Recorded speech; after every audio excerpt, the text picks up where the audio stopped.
దేహమున్. ఇది ఆఖరి పద్యమే. చెప్పిన తర్వాత నేను రాసిన కవిత ఈ పద్యం మీద రాశాను. అది చదివి మీకు వినిపించేసి ముగింపు. ముప్పు గడించి వీని కులమున్ కలిమిన్ కబలించి దేహమున్ పిప్పి యునచ్చుని భర్త వీరిని పాయపెడు అప్పు పడ్డది సుమి భర్తావని వీని సేవకున్. ముప్పు గడించి వీని కులమున్ కలిమిన్ కబలించి పిప్పి యునొచ్చి నీ భర్త వీరిని పాదము కందకుండా చెప్పులు కుట్టి జీవనంబు సేయును కాని నిరాకరింపలేదెప్పుడు. భర్తావని వీని సేవకున్ అప్పు పడ్డది. అప్పు పడ్డది సుమి భర్తావని వీని సేవకున్ అంటే వీడి యొక్క కులాన్ని సంపదని మొత్తం కాజేసింది సమాజం. మొత్తం భారతదేశంలో నుండి ప్రతి పౌరుడికి చెప్పులు కుట్టి జీవనం చేశారు కానీ ఇప్పుడు కూడా నిరాకరించలేదు. కాబట్టి ఈ భరత జాతి వీడిని సేవకు అప్పు పడ్డది అంటే రుణపడింది అని ఆ పద్యం చదివినప్పుడు నేను ఒకటి అనిపించింది అనమాట. ఓహో, మనకి చెప్పులు వేసుకునేవాడు పాదరక్షకుడు మీద నేను ఏదైనా రాయాలని మరి పాదపు గడించి వీని సేవకునన్న పద్యం చదివిన తర్వాత మనం 4 సెంటర్లలోకి వెళ్తాం. భీమవాడు ఒక గొడుగు పెట్టుకుని తన వాడు మాత్రం అలాగే ఉన్నాడు, ఎదుగుదల లేదు అన్నమాట.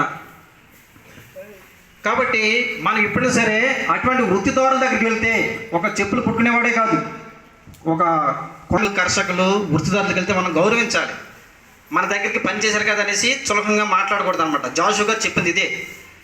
కాబట్టి అటువంటి వాళ్ళని మీరు గౌరవించండి కొద్దిగా అని ఆ పద్యం యొక్క ప్రభావంతో నేను రాసిన చిన్న వచన కవిత అనమాట. 4 రోడ్ల సెంటరే అతని చిరునామా, అతుకు బొతుకుల గొడుగు నీడలో బోధి వృక్షం కింద కూర్చున్నట్టుగా ఉంటాడు.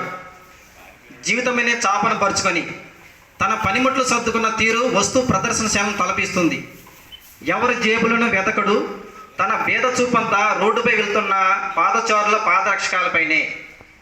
చెప్పులు కుట్టేటప్పుడు అతగాడి పనితనానికి ఎవరైనా తలదించాల్సిందే. అతని హస్తకౌశలం చూస్తే కథన రంగంలో సైనికుడు కనిపిస్తాడు.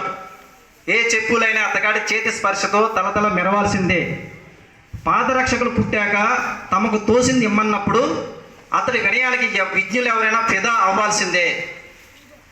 జాంబవ పురాణాన్ని పదునెక్కించుకున్నవాడు అంటే మనకి అష్టాదశ పురాణాలు ఉన్నాయి కొన్ని, అందులో జాంబవ పురాణం అద్భుతమైన పురాణం అన్నమాట. సకల వర్ణాల పాదాలకు రక్షణిచ్చే రక్షకుడు అరుంధతమ సుతుడు.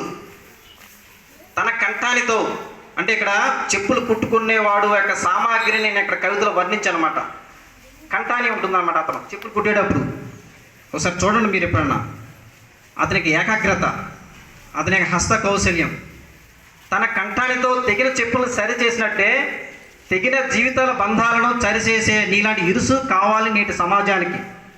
ఒకప్పుడు పట్టణ చౌరస్తాలకు నీవే చిరునామా, ఏ చౌరస్తాలో చూసినా మునిలా నీవే కనిపించేవాడివి. ఇప్పుడు నీ పల్లెంలో మెతుకుల్ని తన్నుకుపోయే గద్దల్లాగా ప్రపంచీకరణ ముసుగులో సకల వర్ణాలు నీ పేటెంట్స్ని తన్నుకుపోయాయి. ఎక్కడ నీ జాడ కనిపించట్లేదు. కార్పొరేట్ గాజు అద్దాలలో మిలమిల మెరిసే నీ పనితనాన్ని చూస్తుంటే నాకు నీ ఆకలిని సిలువ వేసినట్టుగా కనపడుతుంది. ఓరి పాదరక్షకుడా, నీ వృత్తిని నిలువునా కాజేసిన ప్రపంచీకరణను నీ గోటం దెబ్బతో గుహేమనిపించు. ఆయనకి గోటం ఒకటి ఉంటుందన్నమాట. చెప్పులు కుట్టాక ఇలా కొడతా ఉంటాడు, దాన్ని గోటం అంటారు. కాబట్టి ఈ ముత్తాత విశ్వకర్మకు పనిముట్లు చేసిచ్చి విశ్వకర్మని మనకి పురాణాలలో దేవుళ్ళకి దేవతలకి ఆర్కిటెక్చర్ ఒక విధంగా చెప్పాలంటే, ప్రస్తుతం ఇంజనీర్లు ఉన్నారు కదా, ఆనాటి కాలం విశ్వకర్మ అనేవాడు ఆర్కిటెక్చర్ అనమాట. వాళ్ళకి ఇల్లు గోపురాలు కట్టేవాడు. నీ ముత్తాత అంటే జాంబవంతుడు. విశ్వకర్మకు పనిముట్లను చేసిచ్చి కొంగవాలు కత్తిని బహుమతిగా పొందిన చరిత్ర కదరా నీది. లోకానికి పాదరక్షకుడు కదరా నీవు. నిన్ను ఈ లోకం నెత్తిని పెట్టుకుని పూజించే రోజులు వస్తాయి పాదరక్షకుడా అని ఈ యొక్క కవితలో నా యొక్క జాషువా గారి మీద ప్రేమతోటి, ఆయన అంతవాడు కాకపోయినా సరే నాకు వచ్చిన చిన్న చిన్న తెలుగు పదాలతోటి ఆ కవిత రాసి ఆయనకి నివాళులు అర్పించుకున్నాను అనమాట. కాబట్టి విద్యార్థులందరూ కూడా జోషువ సాహిత్యాన్ని చదవండి. ఆయన ఏ విధంగా ఎదిగాడు, ఏ విధంగా నిలబడ్డాడు మీరందరూ కూడా తెలుసుకోవాల్సిందిగా నేను కోరుతున్నాను. ఈనాటి కాలంలో తెలుగు చదవాలంటే ఎంతో ఇబ్బంది పడిపోతున్నారు. చాలా కష్టసాధ్యం అయిపోతుంది అన్నమాట. ఇక్కడ ఈ గొంతు నుంచి రావట్లేదు అక్షరాలు. మరి జోషువ గారు ఎంతెంత సంస్కృత పద్యాలు ఎన్ని చదివాడు, పాండిత్య కుటుంబం కాదు. కాబట్టి ఇటువంటి ఆయన్ని మన ఆదర్శం తీసుకుని మన తెలుగు సబ్జెక్ట్ని అన్నీ కూడా బాగా చదివి గొప్ప గొప్ప వాళ్ళు అవ్వాలని నా యొక్క ఆకాంక్ష అన్నమాట.